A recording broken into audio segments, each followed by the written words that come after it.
A sharp suit, a 13th-story window, a man plummeting through the cold Manhattan night. He did not jump because of a broken heart or a failing career. He fell because a chemical ghost had been planted inside his own mind, rewriting his reality until the pavement below was the only thing that felt certain. This was not a simple tragedy of the city. It was the first visible crack in one of the darkest programs in mid-century history.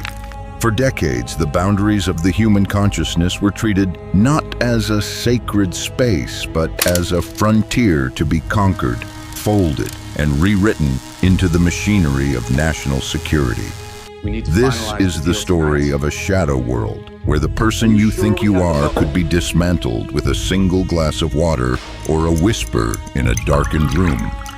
It is a journey into the unanswered questions surrounding a program that sought to turn the human psyche into a programmable machine. In the early 1950s, a quiet panic gripped the corridors of power. Reports were filtering back from the front lines of distant conflicts, suggesting that captured individuals were returning with altered beliefs, speaking in voices that didn't sound like their own. The fear wasn't just about weapons or territory, it was about the integrity of the mind itself. If the human consciousness could be breached and reconfigured by an outside force, the response from the architects of security had to be swift and total. Thus, a clandestine initiative was born, a project shrouded in layers of bureaucracy and led by those who believed that the survival of the collective justified the dissolution of the individual. They called it behavioral modification research, but in the archives of history, it is known by a much more chilling designation, a code name that has become synonymous with the violation of the self. The architect of this psychological labyrinth was a man of startling contrasts. He was a chemist who spent his days studying the properties of rare toxins and his nights listening to opera. A man who believed that the human spirit was merely a series of chemical reactions waiting to be decoded. He operated out of a nondescript office, far removed from the visible reaches of public life. His mission was simple yet terrifying: to find a way to crack the code of human willpower. To do this, he needed subjects and he needed substances that could bypass the filters of logic and reason. The search for a truth-seeking agent or a mind-cleansing compound led the team into the realm of experimental chemistry, focusing on a substance that was, at the time, barely known to the general public. They saw it as a skeleton key that could unlock the hidden doors of the subconscious, allowing them to peer inside and perhaps change what they found. The experiments did not take place in sterile, high-tech labs. Instead, they moved into the margins of society, into hospitals, universities, and even ordinary apartment buildings in bustling cities. One of the most unsettling chapters of this era involved the creation of safe houses. These were ordinary-looking residences outfitted with two-way mirrors and hidden microphones, where the mundane surroundings masked a terrifying purpose. Individuals were brought to these locations under various prefaces, only to be administered experimental substances without their knowledge or consent. As the observers watched from behind the glass, recording every movement and every breakdown of the subject's reality, the line between scientific inquiry and intrusion vanished entirely. The goal was to see how much a person could endure before their sense of self fractured, and what could be built from the pieces that remained. The methods were not limited to chemistry alone. The researchers explored the effects of extreme isolation, sensory deprivation, and sleep disruption. They sought to understand what happens to a person when the world is stripped away. In a room where every external stimulus is removed, no light, no sound, no sense of time, the brain, starved for information, begins to invent its own reality. In this state of profound vulnerability, a person becomes highly suggestible, their internal narrative becoming fluid and easily influenced. The project sought to weaponize this vulnerability, testing whether it was possible to repattern a human being by stripping away their existing personality and replacing it with a new set of instructions. They were looking for a way to create a person who would perform a task and then have no memory of ever having done it. A literal ghost in the machine. This era was defined by a cold, clinical detachment that bordered on the surreal. To the men in the white coats, the subjects were not neighbors, colleagues, or fellow citizens. They were data points in a grand equation of control. The researchers meticulously logged the onset of disorientation, the loss of motor control, and the eventual surrender of the ego. They watched as professionals, students, and the marginalized alike were reduced to trembling versions of themselves, their memories dissolving like sugar in water. The files were filled with observations on how the human spirit could be bent until it snapped and then taped back together in a shape that suited the needs of the observers. It was a factory of the soul, where the raw material was the human identity and the finished product was total compliance. The human cost of these sub-projects was often hidden behind clinical language and heavily redacted files. Many of those who were subjected to these tests never fully recovered, returning to their lives, feeling as though a part of them had been stolen, replaced by a lingering anxiety or a fractured memory they couldn't quite grasp. There were stories of individuals who, after participating in what they thought were harmless studies, found themselves unable to maintain a job or a relationship, haunted by shadows they couldn't name. Because the experiments were conducted in secret, there was no recourse, no explanation, and no apology. They were the collateral damage of a quiet war fought in the laboratories of the mind. Lives derailed in the pursuit of an invisible advantage. Consider the psychological toll of realizing that your most private thoughts are no longer private. The subjects of these programs often experienced a profound sense of violation that transcended physical pain. It was an ontological assault, an attack on the very nature of their being. When the substances wore off and the isolation ended, they were left to piece together a reality that had been shattered. They walked the streets of their cities, looked into the eyes of their families, and wondered if the person they were seeing in the mirror was the same person who had existed before the experiment. The trauma was not just in what was done to them, but in the realization that such a thing could be done at all, and that those responsible were the very people tasked with their protection. The most famous casualty of this era was the specialist who fell from that Manhattan window. He was a man who worked within the program, a specialist in biological materials who began to have deep ethical reservations about the direction of the research. Shortly before his death, records suggest he was administered a dose of an experimental substance during a retreat with his colleagues. In the days that followed, his behavior shifted from professional concern to profound distress. He felt he was being watched, that his mind was no longer his own, that the walls of his reality were closing in. When he finally hit the pavement 13 stories below, the official story was a tragic lapse in judgment. But decades later, his family and independent investigators began to piece together a different narrative, one of a man who knew too much and had been pushed too far by the very systems he helped create. His death was a turning point, a crack in the wall of silence that the program had built around itself.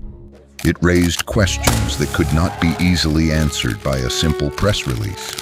How does a man dedicated to the defense of his country become a victim of its own secret mechanisms? The investigation into his final days revealed a web of surveillance, psychological pressure, and chemical intervention that painted a picture of a man being systematically dismantled. His story became a symbol for all the nameless subjects who had been lost in the shadows, a reminder that the quest for control often consumes its own architects. It highlighted the terrifying possibility that once the machinery of mind control is set in motion, no one is truly safe from its reach, not even those who helped build it. As the 1960s rolled into the 70s, the political climate began to shift. Rumors of these clandestine activities started to leak into the press, and the public's trust in institutional secrecy began to erode. Fearing a massive backlash and the exposure of their methods, the order was given to destroy the evidence. In 1973, thousands of documents, files, and reports detailing the decades of psychological experimentation were fed into industrial shredders. The men behind the project hoped that the fire and the blade would erase their footprints from history. They almost succeeded. It was only because of a few misfiled boxes of financial records that the true scale of the program, spanning hundreds of sub-projects and dozens of institutions, was eventually brought to light. The destruction of these records was a calculated attempt to rewrite history by deleting it. It was a final act of control, an effort to ensure that the full truth would never be known and that those responsible would never have to answer for their actions. What remains today is a skeletal version of the story, a collection of fragments that hint at a much larger and more disturbing reality. We see the names of hospitals and universities that participated, the amounts of money funneled through front organizations, and the vague descriptions of the experiments conducted. But the voices of the subjects, the details of their experiences, and the ultimate findings of the researchers are largely lost to the teeth of the shredder. We are left to wonder about the thousands of lives that were touched by this program and the secrets that died with the files. Even with the fragments of information that survived, many questions remain unanswered. How far did they actually get in their quest to control human behavior? Were the experiments truly abandoned, or did they simply migrate into even deeper shadows, evolving with the advent of modern technology? Today we live in an era of neurological interfaces and sophisticated psychological profiling. The tools have changed, becoming more subtle and pervasive, but the underlying ambition to understand and influence the human mind at its most fundamental level remains a powerful motivator for those in the halls of influence. We must wonder if the lessons of the past were learned, or if they were simply used to refine the methods of the future, making the influence so seamless that we no longer recognize it as an intrusion. The legacy of this era is not just a collection of historical anecdotes. It is a warning about the fragility of the self. It reminds us that the most private part of our existence, our thoughts, our memories, and our identity, is something that must be guarded with vigilance. The story of these experiments suggests that under the right conditions, the boundaries of who we are can be surprisingly thin. It challenges our assumption that we are always the masters of our own consciousness. When we look back at the clinicians in their white coats and the observers behind the two-way mirrors, we have to ask ourselves, if the mind can be dismantled and reassembled, what happens to the essence of the person that resided within it? The mystery of the program continues to haunt the modern imagination, serving as a dark thriller that actually happened in the quiet corners of our cities. It occupies a space where reality is stranger than fiction, where the protector and the predator are sometimes the same entity. It forces us to confront the possibility that history is not just a series of public events, but also a collection of secrets kept in the dark. away from the prying eyes of the governed. The survivors of these experiments, most of whom have now passed away, took many of those secrets to their graves, leaving us to sift through the redacted pages and the silent testimonies of the past. Each redacted line in a declassified document is a silent scream, a piece of a life that was deemed less important than the goals of the program. In the end, the program represents a profound ethical crossroads. It was a time when the pursuit of an edge in a global conflict led to a departure from the very values that the conflict was supposed to protect. It serves as a reminder that the quest for control can often lead to a loss of humanity. As we navigate the complexities of the 21st century, the echoes of those mid-century experiments linger, a quiet whisper in the back of the collective mind, asking us to remember what happens when the light of transparency is extinguished. The darkness of that era was not just the absence of light, but the presence of a deliberate effort to keep the public in a state of manufactured ignorance, ensuring that the boundaries of the mind remained a playground for the powerful. We may never know the full extent of what happened in those hidden clinics and safe houses. We may never know the names of every person whose life was altered by a secret dose or a psychological test. But the fragments we do have tell a story of a world where the mind was a battlefield, and the casualties were often the very people the experiments were meant to understand. It is a narrative that remains unfinished, a puzzle with missing pieces that continue to surface in the most unexpected places. Every new revelation, every discovery of a misplaced file adds another layer to our understanding of how deep the rabbit hole really went, and how much of our history remains buried under layers of classification. As the sun sets on the era of the industrial shredder and the paper file, a new age of digital shadows begins. The questions raised by the behavioral experiments of the past are more relevant now than ever. In a world where our preferences, our fears, and our very thoughts are increasingly treated as data points to be analyzed and influenced, the boundary of the self remains the most important frontier of all. The shadow of the project still looms, not as a confirmed conspiracy, but as a lingering mystery about how far some are willing to go to master the human machine. The techniques of the past have become the algorithms of the present, and the search for the skeleton key to the psyche continues in the digital realm. The man who fell from the window, the subjects in the safe houses, and the researchers who lost their own moral compass in the pursuit of a psychological breakthrough, all of them are part of a larger, darker tapestry.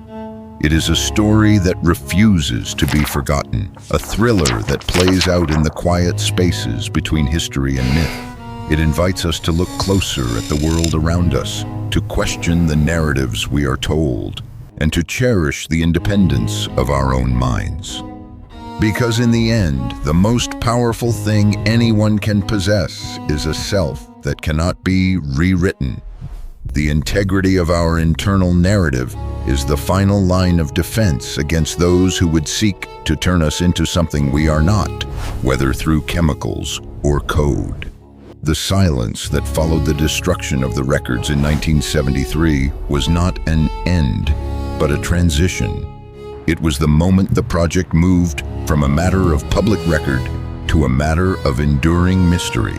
Today, when we hear about breakthroughs in cognitive science or new methods of digital persuasion, it's hard not to feel a chill of recognition. The techniques may be more refined and the scale may be global, but the core ambition remains the same. The ghosts of the mid-century experiments are still with us, walking through the corridors of our modern institutions. A reminder of a time when the mind was just another territory to be occupied. The struggle for the sovereignty of the individual continues, fought in a world where the mirrors are now digital, but the observers remain.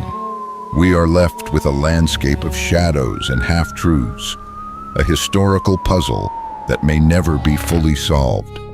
Was it a failed attempt to achieve the impossible, or a successful foray into a new kind of power?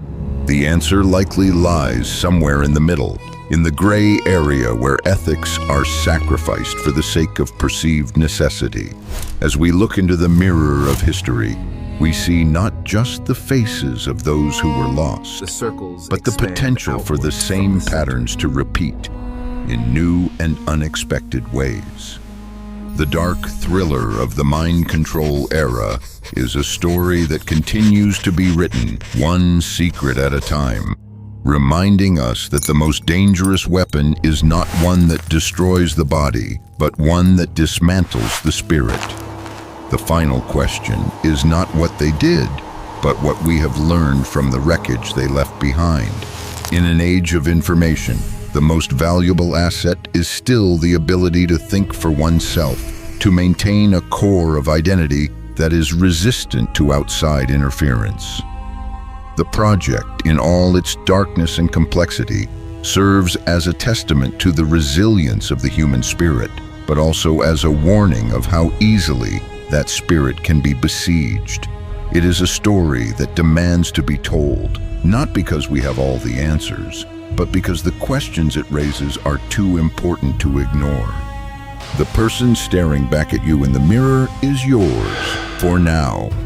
And in the silent legacy of the shadow programs, that is perhaps the most profound realization of all. We must remain the authors of our own stories, or risk someone else picking up the pen and rewriting the ending in a hand we do not recognize.